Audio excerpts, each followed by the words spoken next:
Hello, everyone, and welcome back to Manifesting with the Moon. Stephanie and I are popping in here for a little discussion about um, cosmic energies and moon energies. We were on a chat this morning, and I said to her, "Do you feel that our moon vibes and our discussions that we have are a little bit outlierish because we don't we don't really get very alarmist about these cosmic energies that are happening all the time. We just be like, okay, this is how I'm feeling with the moon and blah blah blah. Like it's not that big of a deal. And so I thought we would hop on here and record in case you watch our stuff and are like, well, these guys don't really seem like they match up with the energies compared to like everybody else on the internets. So we just thought it would be helpful for you to get our perspectives about these things. So Stephanie had a really good she had a really good perspective on this. So Steph, take it away. Yeah, so my what we were saying was about how other people have been talking about these are big energies. There's retrogrades and planets and very often this will happen. People will say there are these planetary events that are happening with going on. And yes, they are an element of what is happening, and yes, it's interesting. However, getting swept up in it, I just am not convinced you need to get swept up in it, only because there is just nothing, given we are spiritual beings, given that we have had multiple lifetimes, depending on your beliefs and feelings around this. But as an advanced spiritual individual, I cannot believe that my energy, my spiritual self, has not got all of the skills to be able to deal with whatever's being thrown at it out there. Because if we've had all of these experiences, and whether or not we think about our lineage through our DNA, or whether or not we think about this as just coming here multiple times, or whatever it is, we come here and we choose this time, and therefore, well, we already know what to do with it. So really, it's not about thinking about what's out there. It's more about focusing on what's in here and how do I feel? So you and I were talking, weren't we, just now about how I was feeling. So I was describing how last night I didn't sleep very well, but it wasn't my energy. So I was restless, but I know my energy enough to be able to say, this isn't my stuff. This is other people's stuff. Why is this other people's stuff? Really kind of read myself and then think, so what do I do about it? And that's what I was saying to you, wasn't it? I was like, okay, so I know that I maybe need to sort my energy out. So what do I need to do? And what I was saying to you was, I need to hop in a shower. I need to ground myself. And I need to do a few things that are just nice and ploddy and making that. I'm going to do the hoovering. I'm going to do some chores. I'm going to do some this. Very ploddy, very stable, very sure-footed. And that to me, I know will get me in the right place. But I'm not listening to all this. You need to be really grounded because there's all this energy going on in the cosmos, and this, that, and the other is going to pull you all. I'm not listening to that. I'm listening to myself, not what's out there, but myself and how it's affecting me, and just going, what do I need to do?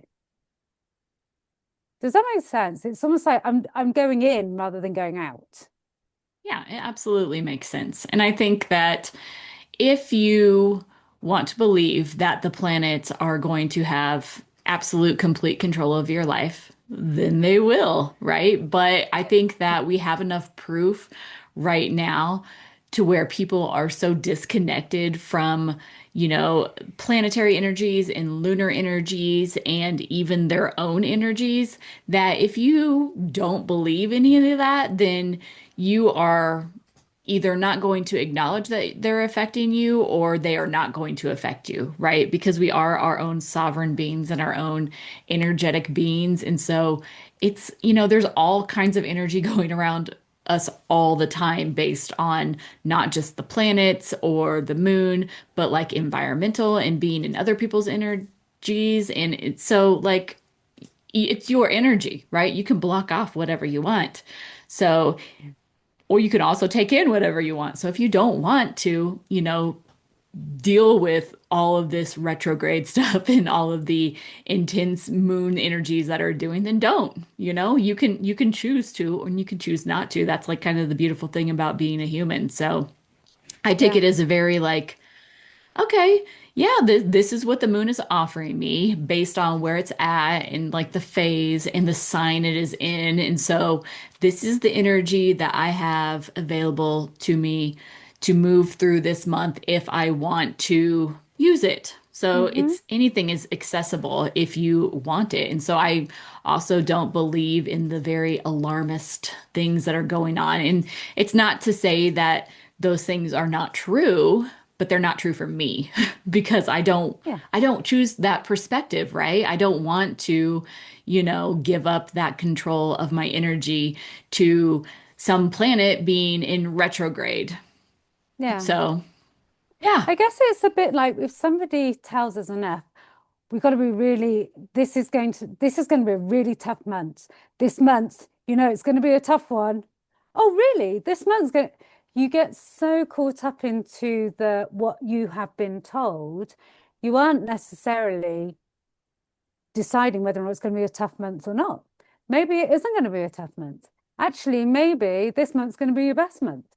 Maybe, so even though other people may be saying it's going to be a tough one, the energy out there, it's a hard one, we're going to be feeling like we're going uphill.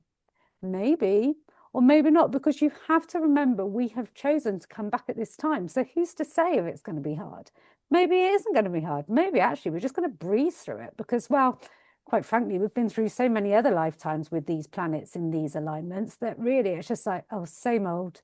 So I just don't know whether or not we have to keep being swept up in what other people tell us we need to get swept up in.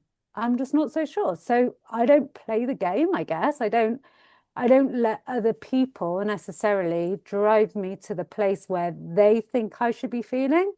I'm allowing myself to observe it, think, oh, that's really interesting. I wonder if that will be of use to me. But I'm checking in myself all the time. So, like I said to you before, I could feel I was restless. Is that the moon, or is that also the fact that I haven't been grounding myself?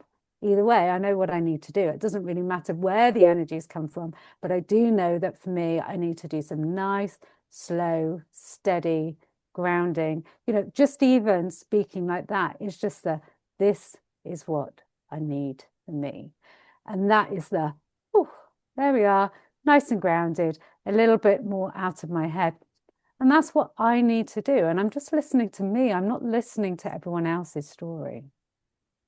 I think that's really important. And that's the law of relativity, right? Like the law of relativity is all about like choosing the reality that you are in, right? So, like, you're going to be looking at everything around you. And if you want to let everything affect you in a certain way, then that's how it's going to be. And if you don't, then you don't have to either. And so, Yeah. like Steph said, you just need to know your own energy and you need to if you're ever feeling caught up in all of this whirlwind of energies because all the planets are doing things and you're in the middle of this season of chaos and the world's blowing up around you, like the best thing you could ever do is to become more aware and focused on your energy and how your energy reacts around Yeah. those things because that is your internal compass. That Yeah. is how you should move through the world in the way that feels good for you. So, Yeah. yeah, I Yeah. also choose not to believe that. Yeah. But I guess this also works the other way, in that sometimes it's also about allowing yourself to get caught up in chaos, because actually sometimes being caught up in the chaos helps you move. You can actually use chaos to make changes, do something different, feel exhilarated, and take risks. Admittedly, I don't suggest making silly risks, but that's just me being very kind of safe. But I do think that there is there is a part to the energy of chaos that also can be a good thing. Even chaos isn't bad. No, not at all. And I think that one of the great things about astrology or human design or anything else is that we do, when we are aware of what's going on in the cosmos, those are energies that we can intentionally use, right? And Yeah, so that's what it is when you're looking at the moon phase, and what we're talking about is like this is energy that is available for you. You can be intentional and use it to help you in whatever way, or you can shift your perspective and be like, oh, Mercury's in retrograde, so that's why my life is falling apart. Like, you can let it use you yeah, like that, or you can use it yourself. It's all about your choice in being a sovereign yeah, being and choosing that energy. Or yeah, like saying, like, I'm aware of it and I just am just going to accept that my life is going to be chaos. And then that's yeah, what you're putting out there. So, yeah, yeah. I like that about reminding ourselves that we are our own sovereign self, our own sovereign beings, and that when it all comes down to it, that, you know, that is the truth of it. We don't have to get caught up in someone else's truth. yes, don't get caught up in someone else's truth. That is what we are going to end on. So, we just wanted to drop in today because it was an interesting conversation that I have noticed over the last couple of months. So, take it as you will, but don't let it rule your life, right? Yeah, Lead your life. Don't let your life lead you. I love it. All right. And we will see you guys later. Bye. Bye.